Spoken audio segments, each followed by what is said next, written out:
Sejam bem-vindos a mais um Espaço Opinião. Hoje começamos com o PS, que quer suspender os processos de despejos. Ainda, Rui Rio vai reunir com Joana Marques Vidal, tendo em vista a reforma da Justiça. Falamos de Angela Merkel, que visita Portugal este mês, e analisamos a época balnear que está à porta e o que há para fazer nas praias do Grande Porto. Na política internacional analisamos o Brexit, que já custou 1.000 euros a cada família. São então estes os temas que temos para análise hoje no Espaço Opinião e comigo em estúdio tenho Pedro Meira. Pedro, desde já muito obrigada pela sua presença. Começamos então precisamente com esta notícia. PS quer suspender os processos de despejo. Como é que podemos encarar esta notícia? Olá Helena, boa noite a todos os telespectadores que nos seguem. Penso que hoje ou amanhã vai ser votado num grupo parlamentar, num grupo de trabalho sobre a habitação, esta questão da suspensão dos despejos enquanto não sai uma nova lei do arrendamento ou uma alteração à lei do arrendamento. Helena, primeiro dizer-lhe o seguinte, eu trabalho diariamente com arrendamento e com a legislação ligada ao arrendamento e é uma coisa absolutamente surreal como é que a legislação está permanentemente em mudança, diariamente em mudança, isto é absolutamente impossível de trabalhar, quer para os operadores imobiliários, quer para os advogados, quer para os próprios juízes, e estas alterações todas refletem-se também no mercado, não é? O PS entende que, portanto, e bem, que é necessário realmente, de facto, uma alteração, eu digo, não é uma alteração, é uma nova lei do arrendamento.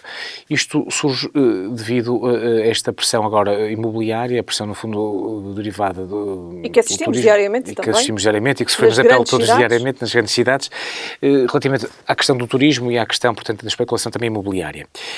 O PS entende que, enquanto não surgir esta nova alteração, que devem ser suspensos os processos de despejo relativos e aplicáveis às pessoas com mais de 105 anos de idade e com 60% de incapacidade. Portanto, não é uma suspensão de todos os despejos, é a suspensão dos despejos relativos a estas pessoas com mais de 65 anos de idade e com 60% de incapacidade.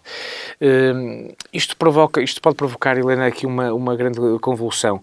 Para além das leituras que se podem tirar. Várias leituras, porque isto pode ser uma leitura realmente de proteção ao inquilino, mas o Governo e os partidos partem do pressuposto que os senhorios são todos grandes proprietários, são todos riquíssimos e não são muitas das vezes. São pessoas normais, são pessoas comuns que têm prédios para arrendar, arrendam, portanto, os seus imóveis, pagam os seus impostos, e não são poucos, e relativamente a esta questão da suspensão das pessoas com mais de 105 anos de idade, isto pode ser aqui um pau de dois bicos. Porquê? Pelo seguinte, porque muitas das vezes os senhorios podem agora também refriar e travar o processo de arrendamento a pessoas com alguma idade. Pessoas a partir dos 50, 60 anos, os senhorios começam a não arrendar com receio que estas alterações legislativas não sabem se daqui a 4, 5 anos o governo que exista na altura possa ou não suspender os processos de despejo e podem ter ali inquilinos que estão ali durante anos e anos, muitas das vezes sem pagar rendas ou com rendas miseráveis e portanto, isto também é necessário analisar do ponto de vista da proteção não só dos inquilinos, mas também da proteção dos senhorios. E esta dificuldade em gerir esta situação e a criar aqui um ponto de equilíbrio, quer no mercado de arrendamento, quer na questão da atração de investimento e de investidores neste mercado, que sabemos que é uma fonte de entrada de milhões de euros na nossa economia, investidores que estão realmente a investir e a avançar para a compra de determinados imóveis. Eu percebo a preocupação do Governo e esta preocupação atende sobretudo a algumas freguesias, às principais freguesias das grandes cidades, onde as pessoas estão a ser quase convidadas, entre aspas, a saírem, porque os inquilinos, através de indemnizações que lhes são pagas, e até há também depois um processo de descaracterização das grandes cidades, porque tornam-se cidades quase turísticas e sem as pessoas, no fundo, locais a residirem nas casas, nos bairros e nos centros das cidades. Portanto, isto é uma coisa que não pode ser feita de uma forma precipitada. E eu acho que isto tem que ser bem estudado, bem analisado. Como a própria lei do arrendamento também. A própria lei do arrendamento tem que ser alvo de uma profunda reforma, uma nova... Eu acho que deve haver uma nova lei do arrendamento e não haver estas constantes alterações. Nós próprios, advogados, vivemos com extrema dificuldade em lidar com esta legislação. Quais são as principais dificuldades? As principais dificuldades é esta alteração constante. Esta estas exceções que surgem, por exemplo, à proteção dos inquilinos, a necessidade, à questão dos despejos, surgiu o Balcão Nacional do Arrendamento, por exemplo. Ele lança o Balcão Nacional do Arrendamento e ao pôr um despejo contra um inquilino, não posso pôr, por exemplo, contra o fiador do contrato de arrendamento, se for pelo Balcão Nacional de Arrendamento. O que é que me obrigou como advogado a deixar de colocar as ações no Balcão Nacional de Arrendamento e a voltar aos tribunais, quando o Balcão Nacional de Arrendamento foi criado para, no fundo, escoar alguns processos de tribunais comuns e para agilizar o procedimento de despejo. Só que se eu ponho um despejo contra o inquilino, não consigo pôr o Balcão Nacional de Arrendamento contra o fiador. Por exemplo, eu não tenho interesse nenhum. Então, qual é que acaba por ser o papel do fiador? O papel de fiador, o papel, no fundo, de garante do contrato de arrendamento. Se o inquilino, o devedor principal, não cumprir com a obrigação de não pagar a renda, o senhorio pode, no fundo, acionar também o fiador. Só que criaram por esse banco de arrendamento, o Balcão Nacional de Arrendamento, que foi para agilizar os despejos e para, no fundo, tornar este processo mais rápido, e eu, que proprietário, o advogado de um proprietário, ao colocar uma ação contra o inquilino que não me paga a renda, não posso, no Balcão Nacional de Arrendamento, colocar a ação contra o fiador. Isto não faz qualquer tipo de sentido. Ou seja, legisla-se muito e mal, porque são, lá está... Ou pouco claras também, muitas das vezes. Pouco claras, e acho que tem que haver... As pessoas, quando legislam, têm que parar, pensar, analisar realmente o mercado, ponderar, e nesta situação há, de facto, que proteger os inquilinos, há que proteger os inquilinos, mas há que proteger também os proprietários e também não deitar fora, no fundo, a nossa galinha dos ovos de ouro, que é o turismo e este investimento imobiliário que temos tido nos últimos anos, que também é muito importante para a economia. As pessoas quase que diabolizam este investimento imobiliário e a especulação imobiliária, mas esta especulação imobiliária também é que nos traz muito dinheiro para a economia, muito trabalho para quem está desempregado, entre outras situações. Não é? E esta é uma preocupação do Governo e é uma preocupação basicamente sustentada também. É uma preocupação sustentada. Suspender, portanto, e congelar estes processos de despejo que já estão a ocorrer relativamente a estas pessoas com mais de 65 anos de idade. O Bloco de Esquerda, por exemplo, que propunha a suspensão e o congelamento de todos os processos de despejo. Isto é uma coisa absolutamente surreal. Mas não é isso que se vai verificar. Com a graça de Deus, porque senão isto é de quem realmente não tem noção do que é a realidade, não é? Suspender todos os processos de despejo. Nós temos senhorios que são pessoas comuns, com rendimentos anuais comuns, perfeitamente banais, que têm ali 2 ou 3 imóveis, ou outras vezes um imóvel, estão a arrendá-lo, e quantas das vezes temos inquilinos que estão 1 ano, 2 anos sem pagar rendas, e íamos agora suspender esses processos de despejo. Isto não faz sentido no mundo de pessoas, como eu costumo dizer, normais, não é? Muito bem. Pedro Meira, depois de, então desta intenção do Governo que quer então suspender os processos de despejo, falamos da Justiça e falamos de Rui Rio e da reforma da Justiça, numa semana então que Rui Rio dedica à Justiça. Helena, o primeiro ponto, falar nesta análise e fazer esta análise política, lá está, novamente o Rui Rio, depois daquela falsa partida, depois do Congresso e durante o Congresso, começa agora a ocupar o espaço e a agenda política. E bem, como é que o Rui Rio tem feito isto? Vai criando semanas temáticas relativamente a temas essenciais da nossa sociedade e vai recebendo e reunindo com algumas associações e algumas entidades ligadas aos setores. Por exemplo, ontem esteve reunida com a ENJAP, que é a Associação Nacional de Jovens Advogados, de que eu, por exemplo, faço parte, e vai auscultando, no fundo, os operadores locais e vai criando e vai ganhando espaço na agenda política. O Rui Rio defende relativamente à justiça que deve haver um acordo alargado relativamente a este tema entre todos os partidos. Isto é algo que já é falado, Helena, desde que eu entrei na faculdade em 1996, antes de eu entrar na faculdade de Direito, ou seja, há mais de quase 20 e tal anos. Este problema da justiça é sempre no fundo, a mesma ladainha. Qual é o problema de fundo da justiça? O problema de fundo da justiça, Helena, primeiro é o seguinte. Temos noção que quando legislamos não podemos legislar para 4, 5 anos. Temos que legislar para 10, 15, 20 anos. A justiça tem que acompanhar a evolução dos tempos. A justiça tem que se tornar, no fundo, e ter uma visão de gestão. Eu não concebo que nos tribunais, que não haja meios nos tribunais, que não haja juízes, por exemplo, especializados em determinadas matérias. Nós temos juízes hoje em dia que trabalham em várias áreas e que é necessário, sabemos isso, uma especialização maior por parte dos magistrados, por exemplo, na área da criminalidade económica e financeira. É necessário também mais funcionários nos tribunais.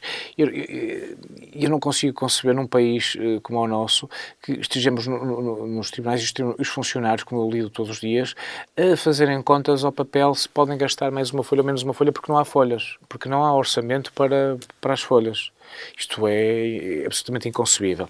E tem que haver um acordo, um pacto já houve, mas isto depois não é aplicado, porque vem um governo, altera a legislação, altera o Código de Processo Civil, altera o Código de Processo Penal, altera a legislação do rendimento, tem que haver um acordo largado entre todos os partidos, e nisso o CDS, e é isto uma ideia que o PSD roubou agora ao CDS estava na dianteira, porque apresentou já um conjunto de medidas, até através da representante, no fundo, para a Justiça, a doutora Vânia, para a questão da justiça. O PSD e bem vem atrás. Isto é importante, é interessante. Agora é necessário que não haja espasmos de cada partido. Os partidos se sentem à mesa, reúnam, percebam o que é que tem que ser feito relativamente à justiça e haja um pacto para a justiça para os próximos 10 anos, pelo menos. Para quê? Porque daqui a 3, 4 anos não estejamos nós advogados, nós temos de ter um orçamento de advogados só um orçamento para a atualização para os códigos, porque os códigos estão constantemente e diariamente a mudar. E hoje em dia não conseguimos falar, os advogados não podem falar de cor. Quando ouvir um advogado a falar de cor, desconfie. O advogado tem que estar com o código à frente porque é uma alteração legislativa diária, permanente, e isto não pode acontecer, não é?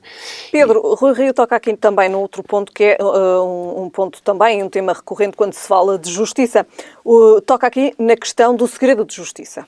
Sim, a questão do segredo de justiça é outra questão que também tem que ser debatida com profundidade e pensada com profundidade. Sabemos hoje que quando a lei ou quando o segredo de justiça foi implantado em Portugal, vivíamos outro tempo. Nós hoje em dia vivemos no tempo do WhatsApp, no tempo do Messenger, no tempo em que com um telemóvel eu consigo tirar uma fotografia a um processo e consigo reencaminhar um funcionário judicial, outro agente qualquer da justiça, num processo, seja em segredo de justiça. Antigamente era uma situação completamente diferente. Para violarmos o segredo de justiça era necessário pegar no processo e tirar uma fotocópia. Hoje em dia, com um telemóvel, a Helena sabe que tira uma fotografia, pode disparar para todos os jornais, para todos os órgãos de comunicação social e está violado o segredo de justiça. Não é fácil hoje aplicar-se o segredo de justiça. Não é fácil. Não é fácil para os advogados, não é fácil para os magistrados, não é fácil para os funcionários judiciais. E portanto, é algo que tem que ser debatido e pensarmos se valerá ou não a pena manter-se, portanto, o segredo de justiça. O segredo de justiça aplica-se sobretudo na área criminal. Na área criminal, isso é que também que as pessoas ouvem falar no segredo de justiça. O segredo de justiça não se aplica, não é transversal à justiça, é aplicado à justiça criminal e até uma determinada fase do processo, não é? E, portanto, é preciso perceber se valerá ou não a pena manter-se esse segredo de justiça nessa fase, que é sobretudo a fase do inquérito, a fase das investigações e sobretudo, o segredo de justiça tem essa vertente, que é a proteção, no fundo, da própria investigação. Será que valerá ou não a pena o segredo de justiça? Eu próprio tenho algumas dúvidas sobre isso, não tenho certezas absolutas sobre isso. Tenho ouvido vários colegas e vários professores relativamente a essa matéria e acho que é um tema que realmente tem que ser debatido, tem que ser aprofundado e acho que os políticos, sobretudo os políticos, são os principais interessados agora em debater a justiça, porque sabemos que a justiça finalmente passou realmente a ser cega e passou também a investigar quem trabalha também e quem dedica a sua vida à causa pública e à política, e isso é muito importante. Só que temos que pensar no seguinte: quem legisla é o poder político. O poder legislativo está entregue ao poder político, não é? E, no fundo, essas leis depois vão ser aplicadas agora também às próprias investigações a políticos e, portanto, tem que haver aqui algum cuidado também nesta situação. Agora, eu próprio tenho algumas dúvidas relativamente ao segredo de justiça, não é? E algo que acho que tem que ser debatido com alguma profundidade na nossa sociedade e na comunidade, sobretudo na comunidade jurídica. Porque vivemos tempos diferentes. O segredo de justiça não é o segredo de justiça de há 10 anos atrás. Hoje em dia, o segredo de justiça tem que ser algo que também tem que ser adaptado à realidade e, no fundo, a estes tempos modernos que nós vivemos em termos de comunicação, não é? Pedro, uma última questão relativamente a este tema. Como é que vê atualmente o papel de Rui Rio, líder do Partido Social Democrata? Helena, como disse, portanto, inicialmente, eu acho que o Rui Rio começou muito mal, pessimamente, aliás. Tenho vindo a melhorar, no fundo. A melhorar porquê? Porque percebe uma coisa. Rui Rio percebe que tem que ocupar o espaço na agenda mediática. É um ano das eleições. Porque se não ocupa esse espaço na agenda mediática, um ano das eleições, não consegue sobreviver daqui a um ano, não é? Eu continuo a achar que o Rui Rio não é candidato a primeiro-ministro. O Rui Rio é candidato a vice-primeiro-ministro. E está a fazer todo esse caminho, num trabalho nítido, de que daqui a um ano estejamos a trabalhar, no fundo, num bloco central. e o Rui Rio não tem sido um grande opositor a António Costa. O grande opositor e o líder da oposição tem sido, de facto, o CDS continua a liderar a oposição, porque o Rui Rio quer dar, no fundo, e transmitir esta imagem, passar esta imagem pública de sentido de Estado, com poucas críticas até ao Governo, vamos fazer pactos de regime nesta área, naquela área. No fundo, estamos a fazer quase num bloco central. E é necessário haver também aqui um papel de líder da oposição, que eu acho que o Rui Rio ainda não conseguiu fazer. Conseguiu começar a ocupar o espaço, no fundo, na agenda, ir buscar alguns temas, melhorou em termos de organização, mas ainda não é o líder da oposição. Eu acho que o Rui Rio é um nítido candidato a vice-primeiro-ministro e não a primeiro-ministro. Não auguro para o PSD, com o Rui Rio, um futuro muito largo. Muito bem, Pedro Meira, mas vamos ver, não é? Passamos agora então para o nosso próximo tema. Falamos da visita de Angela Merkel a Portugal. Relembro que Angela Merkel esteve em Portugal pela última vez em 2012 e foi alvo de algumas manifestações por parte dos portugueses relativamente também a algumas declarações relativas aos licenciados em Portugal. Exato. Como é que agora podemos encarar esta visita? Esta visita de Angela Merkel, Helena, também vem no seguimento da visita de António Costa. António Costa, penso que terá só ido em 2016, logo depois de tomar posse ou de ter lançado o primeiro orçamento, visitou a Alemanha e na altura entendeu-se que a crítica que Angela Merkel terá feito a António Costa, no fundo, foi um aviso para que o PS tivesse cuidado, o PS e a Geringonça tivesse cuidado a nível da política orçamental, para não fugir, no fundo, e não se desviasse do sucesso que foi, no fundo, em termos de política orçamental, o trabalho de Pedro Passos Coelho. Isso foi entendido quase como uma crítica de Merkel ao governo socialista e não foi. Merkel vem a Portugal reforçar, no fundo, os laços e a relação político-diplomática com Portugal. Tiro da sua visita duas notas. Uma é a tal descentralização que nós tanto falamos e tanto apregoamos e tanto defendemos, que vem a Braga, a inauguração, penso eu, de um centro de investigação da marca Bosch, tirando a publicidade, e vem também ao Porto, à cidade do Porto, a um encontro, creio eu, com universitários, ou seja, com ligação à academia. Para mim isto é extremamente importante porque, no fundo, não é uma visita só a Lisboa, é uma visita ao resto do país e é bastante importante. Também o reforçar das ligações entre Portugal e a Alemanha, relativamente também em termos económicos. Em termos económicos também falar-se, no fundo, da questão do quadro financeiro plurianual para os próximos anos, a questão das migrações, que vão estar agora, no fundo, na agenda do debate na União Europeia, e fazer este aprofundamento realmente com Portugal. Já não via cá desde 2012. Na época que ainda foi então durante sobre a intervenção da Troika. Hoje em dia passamos, no fundo, a ter outra visão junto da União Europeia, passamos a ser novamente o bom aluno, o aluno que retificou o caminho e bem, portanto, e Angela Merkel vem cá também para fazer esse aprofundamento, isto quando Angela Merkel tomou posse agora há uns meses e teve alguma dificuldade também ela própria a encontrar A Alemanha também passa por desafios. A Alemanha também passa por desafios, isso não tínhamos dúvida. A Alemanha é o motor da União Europeia. O grande desafio da Alemanha é a questão do acolhimento a nível de migrações, não é? A nível migratório, da comunidade migratória e dos fluxos migratórios. E a Alemanha passa, e sobretudo agora com o Brexit e com a saída da Inglaterra da União Europeia, o papel da Alemanha a nível e no seio da União Europeia é um papel que passa a ter ainda mais preponderância, mais protagonismo e mais importância, não é? E, portanto, estes canais diretos com Angela Merkel acho que é, de facto, importante. Passos Coelho e outro governo realmente tinham. António Costa e Geringonça tiveram, no fundo, a mostrar desde 2016 a 2018 o seu trabalho, e Merkel vem a Portugal e bem. Vem numa altura fantástica. Eu acho que Portugal está a viver neste momento um período positivo e temos também que o saber aproveitar, não é? Muito bem. Pedro Meira, passamos agora então para o nosso próximo tema. Falamos da época balneária e das praias no Grande Porto. Ainda há muito para fazer.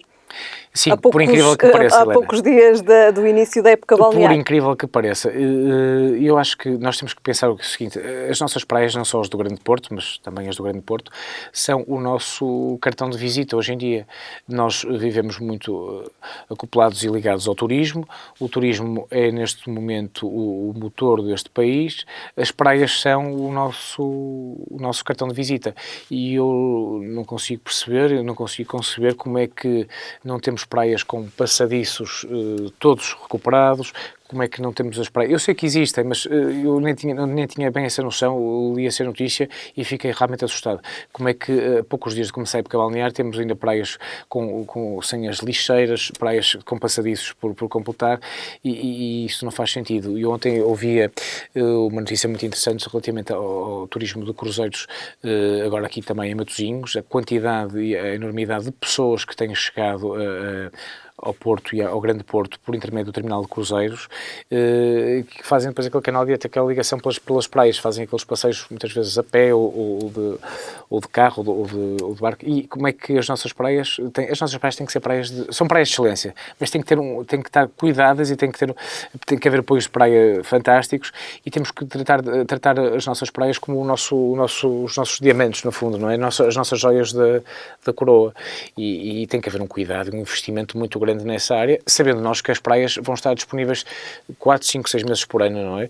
E, portanto, esse investimento tem que ser feito por parte dos municípios, tem que ser feito ao longo do ano todo também. Ao longo do ano todo. Porque hoje já começamos a ver, nós portugueses vamos para a praia em agosto ou em julho, quando está muito calor. Eu começo a notar, e a Helena com certeza também o nota, que muitas das vezes ainda não estamos sequer no verão, e a quantidade de turistas que estão nas praias, porque vêm dos países nórdicos, onde um pouco de sol para eles é muito sol, um pouco ao lado do nada é muito, não é? E para eles aquilo é fantástico.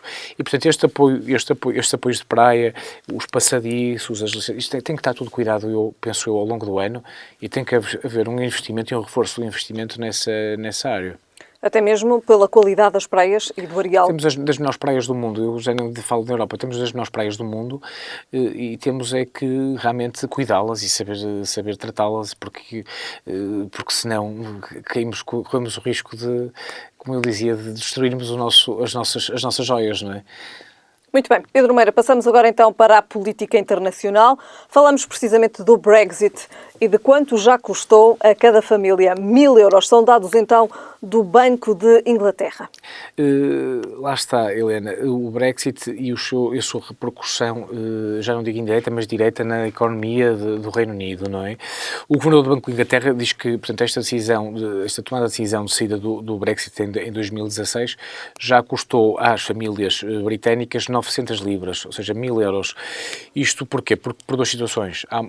Até por três, há uma contração da economia, já a nível de 1,5% ou 2% na economia inglesa. Isto por duas situações. Primeiro, porque a Libra desvalorizou. Ou seja, a Libra, ao desvalorizar relativamente às outras moedas, o valor, houve um aumento e um acrescento no valor das importações por parte, portanto, da Inglaterra, não é? A moeda desvalorizou.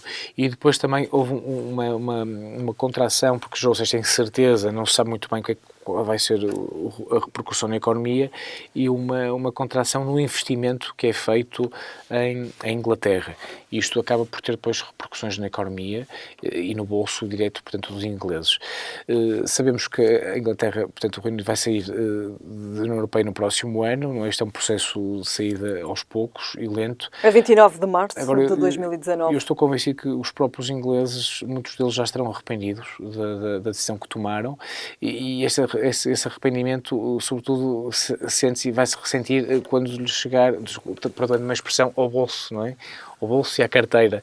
E já se está a fazer sentir, segundo estes dados do Banco de Inglaterra. E só aí penso que os ingleses vão ter uma noção clara e uma sensação clara de arrependimento por esta decisão que tomaram, precipitada, a meu ver, e portanto, a contração da economia, a moeda a desvalorizar, o investimento por parte dos investidores a investirem menos, porque há uma incerteza muito grande, portanto, na economia, e não auguro nada de positivo para a própria Inglaterra, não é?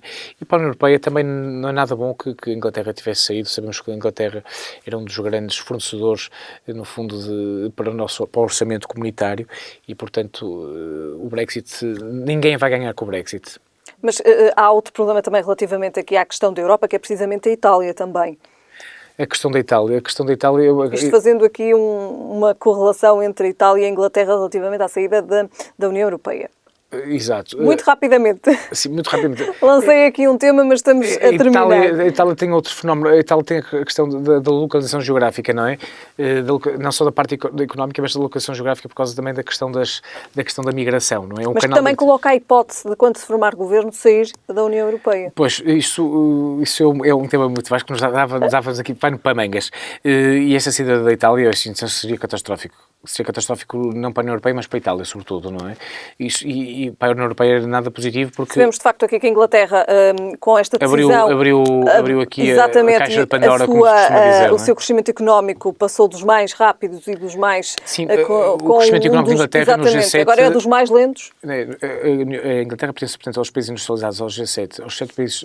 E era provavelmente um dos países com o crescimento maior da economia dentro do G7. E como é que ainda não saiu da União Europeia e já tem esta contração na economia.